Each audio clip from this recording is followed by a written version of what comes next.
Esse é um conteúdo fundamental e nós precisamos estar com ele, ó, na ponta da língua para termos sucesso nos anos seguintes.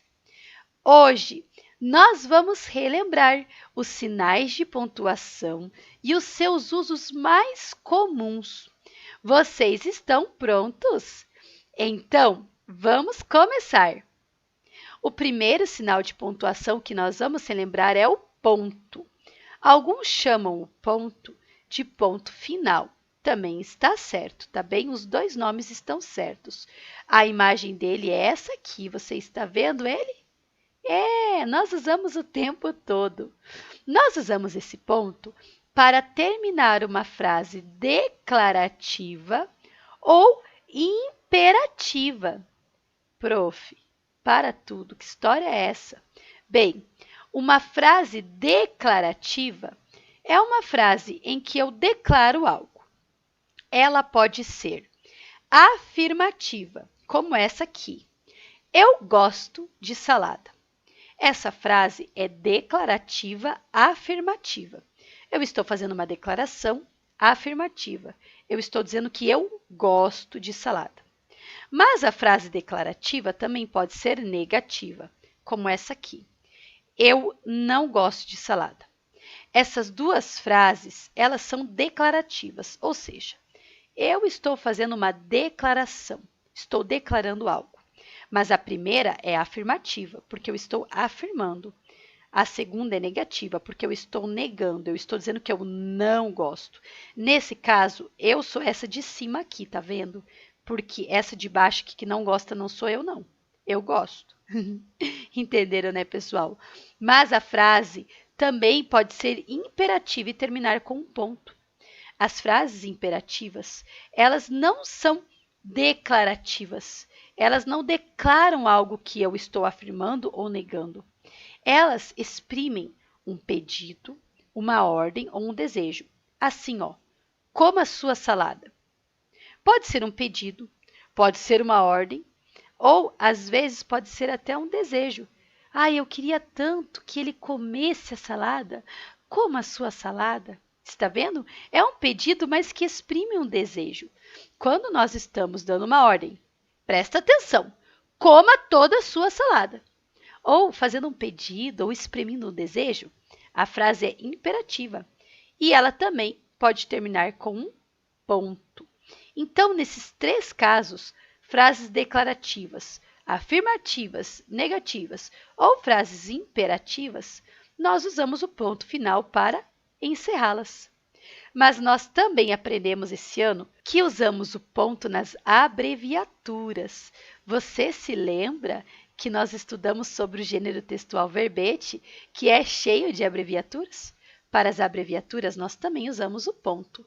Então, você já lembrou quais são os principais usos do ponto final, né? O ponto que encerra as frases declarativas e imperativas e que também é usado nas abreviaturas. Então, nós podemos seguir em frente. Agora, nós vamos falar sobre a vírgula. Olha a vírgula aqui, ó. Você conhece muito porque a gente usa bastante. A vírgula tem muitos usos. Os principais são esses, olha só. Usamos a vírgula para organizar itens que poderiam ser listados em uma frase. Ou seja, objetos, pessoas, ações que estão aparecendo em forma de lista. Vários itens da mesma espécie são organizados com vírgula. Nós usamos a vírgula também para organizar uma informação adicional, uma informação extra em uma frase. Que nós aprendemos que se chama aposto, você se lembra?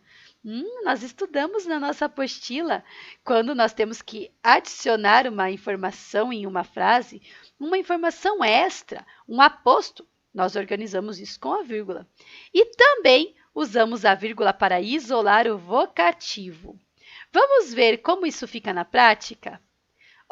Nesse primeiro exemplo, nós temos a vírgula usada para organizar itens que poderiam ser listados. Uma alimentação saudável precisa ser rica em frutas, verduras, legumes e cereais integrais.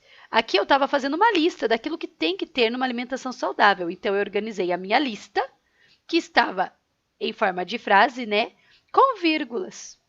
Agora, aqui, eu vou usar uma informação adicional. Vai ter um aposto na minha frase. Olha só. O médico, especializado pela Universidade de Oxford, defende a alimentação saudável como fator de influência no resultado do tratamento.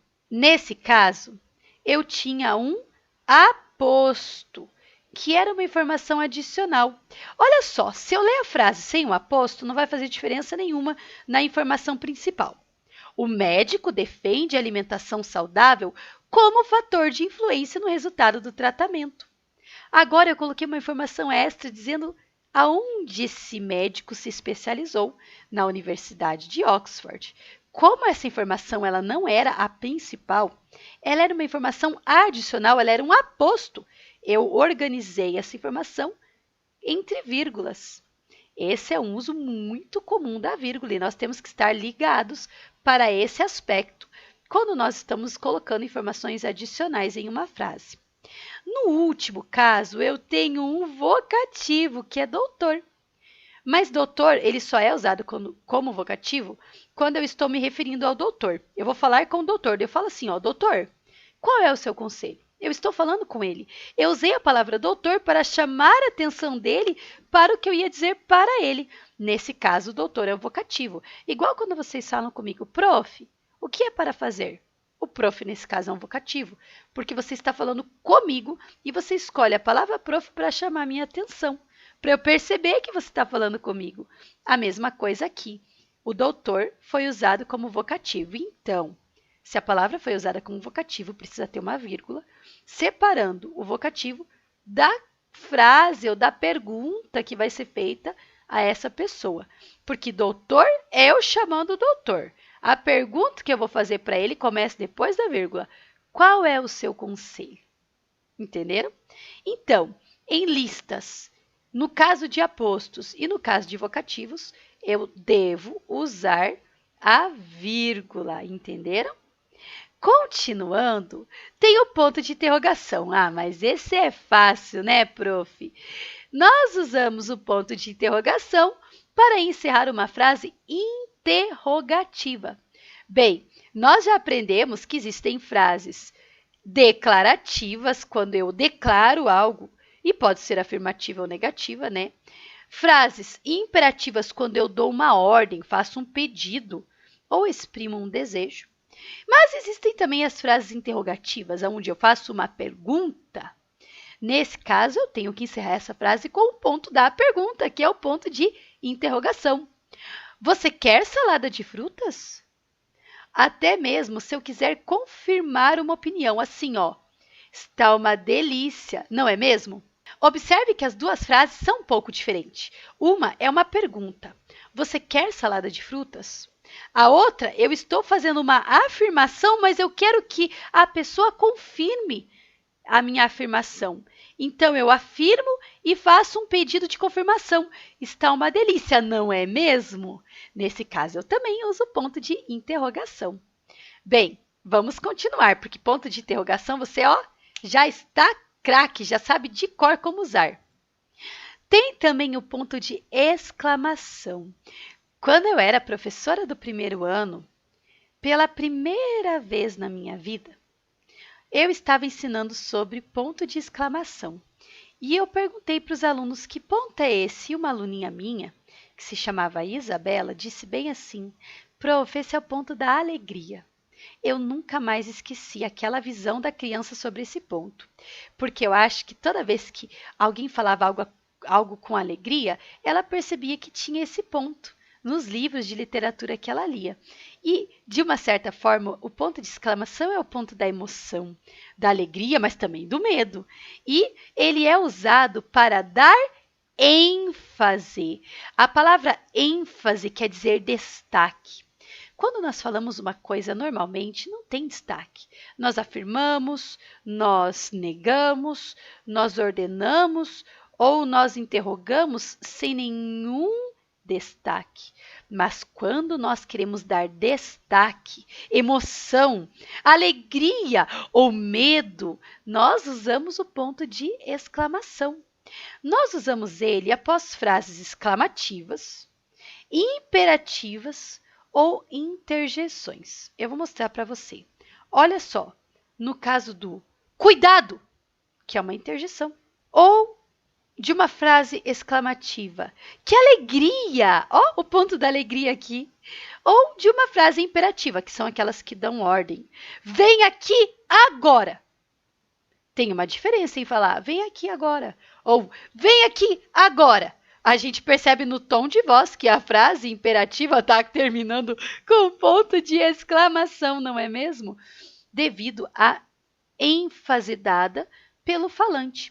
Então, após interjeções como cuidado, ou frases exclamativas como que alegria, ou frases imperativas como vem aqui agora, nós usamos o ponto da emoção, que é o ponto da exclamação.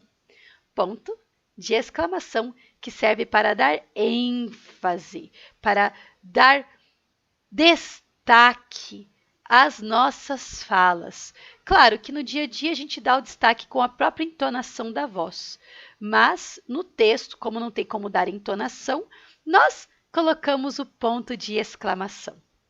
Continuando, tem os dois pontos. Os dois pontos são muito fáceis de identificar, porque eles são exatamente dois pontos, não é mesmo?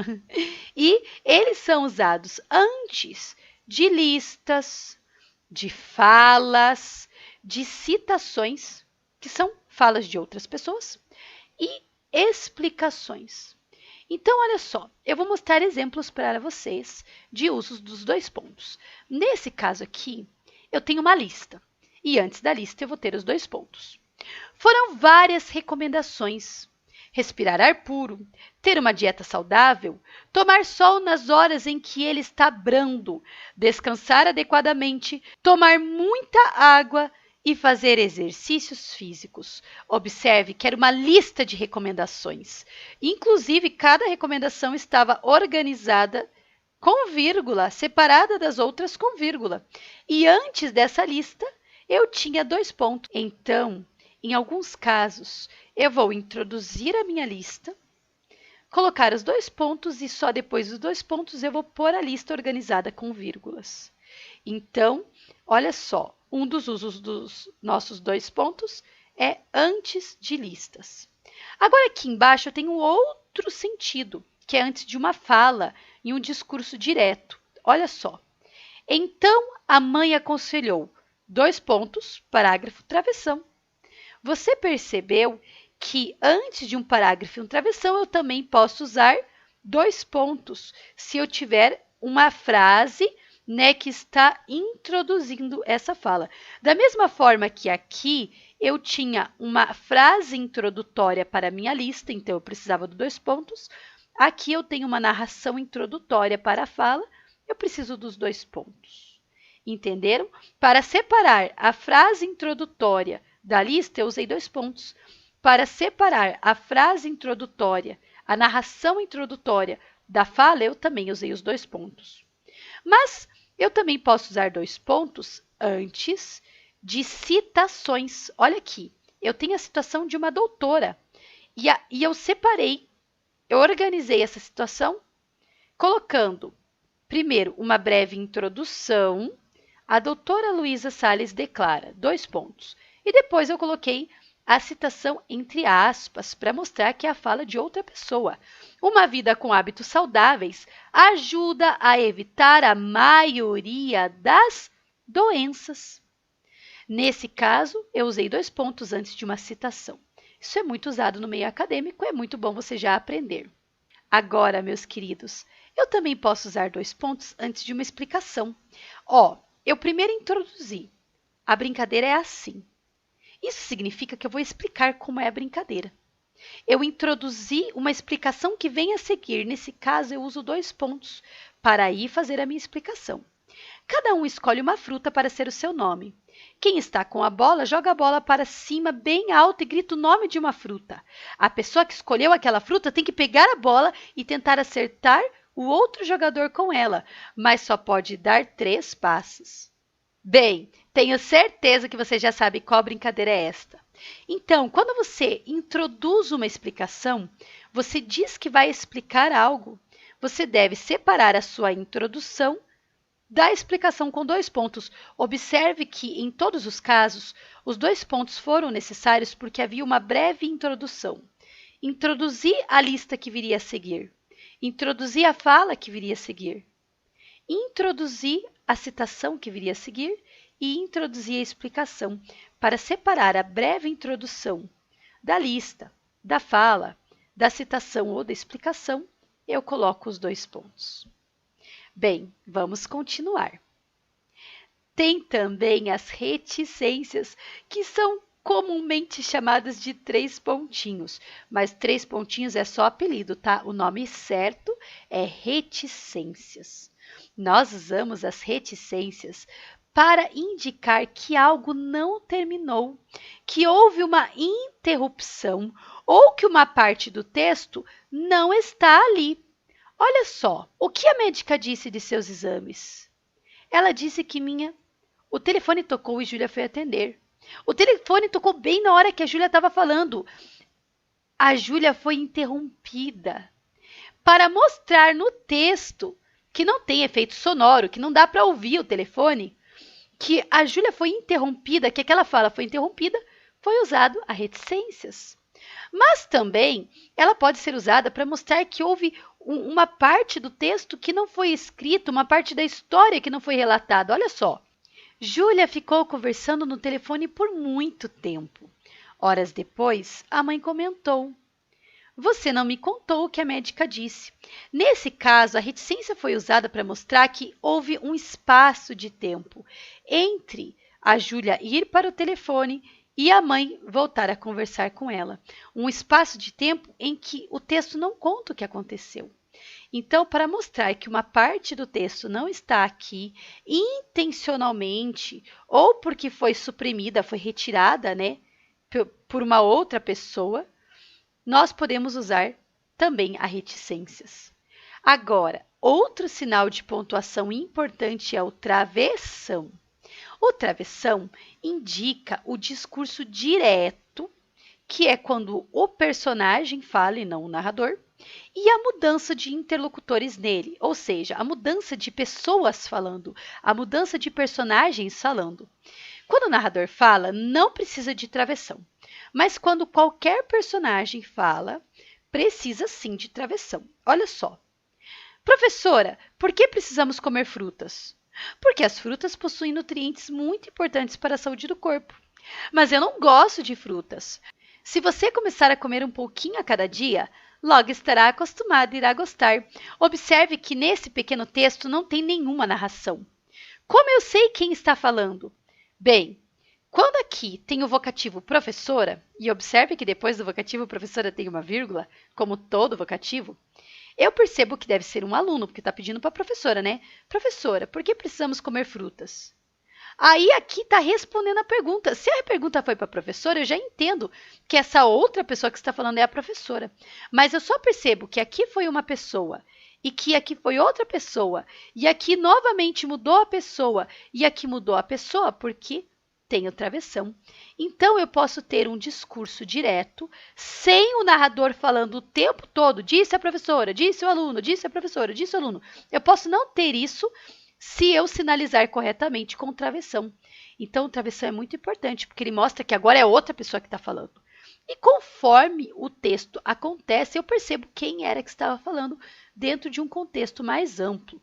Então, o travessão, ele indica a fala de um personagem e a mudança de pessoa, de interlocutor. Ó, até o final dessa frase foi um. Quando chegou o novo travessão, é uma nova pessoa. Ó, o novo travessão não é mais o mesmo que estava falando aqui atrás. É outra pessoa falando novamente. Então, eu percebo que uma pessoa parou de falar e que outra começou a falar com o uso do travessão. Nós também conhecemos o ponto e vírgula. O ponto e vírgula é usado para organizar itens que poderiam ser enumerados. Por exemplo, primeiro, lave as frutas.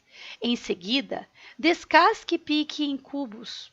Para finalizar, espete as frutas em um palito para espetinho. Você viu que aqui eu estava enumerando ações para a realização de um espetinho de fruta. E eu organizei essas ações com ponto e vírgula. Por quê? Porque geralmente, nesse caso, o ponto e vírgula é necessário para organizar uma frase que já tenha muitas vírgulas. Olha só, eu vou escrever uma frase que está ensinando a fazer um espetinho de fruta. E em cada ação eu já tenho que ter vírgulas. Então, se eu colocasse mais vírgula e mais vírgula, ia virar uma bagunça. Por isso que eu separei cada ação, cada item enumerado dessa ordem de ações com ponto e vírgula. E aí, entre as minhas ações, eu pude colocar vírgula o quanto eu quisesse, que não ia ficar uma bagunça. Ó, primeiro, lave as frutas. Encerrei a primeira parte. Em seguida, descasque e pique em cubos. Encerrei a segunda parte. Para finalizar, espete as frutas em um palito para espetinho. Ponto. Você viu que, nesse caso, o ponto e vírgula ajudou a resolver o problema da enumeração. O que vem primeiro, o que vem depois, sem se misturar com as vírgulas que já estavam ali para organizar cada uma das frases. Então, o ponto e vírgula é muito útil, principalmente em frases que já têm vírgulas. Agora, e as aspas? Esses dias fizemos atividades e alguns alunos ficaram com dúvidas no uso das aspas. Bem, as aspas são usadas para indicar as falas ou as citações de outras pessoas.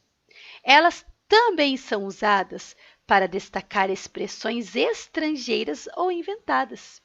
E elas podem ser usadas também para destacar nomes de obras artísticas ou literárias. Mas vamos ver como isso funciona na prática.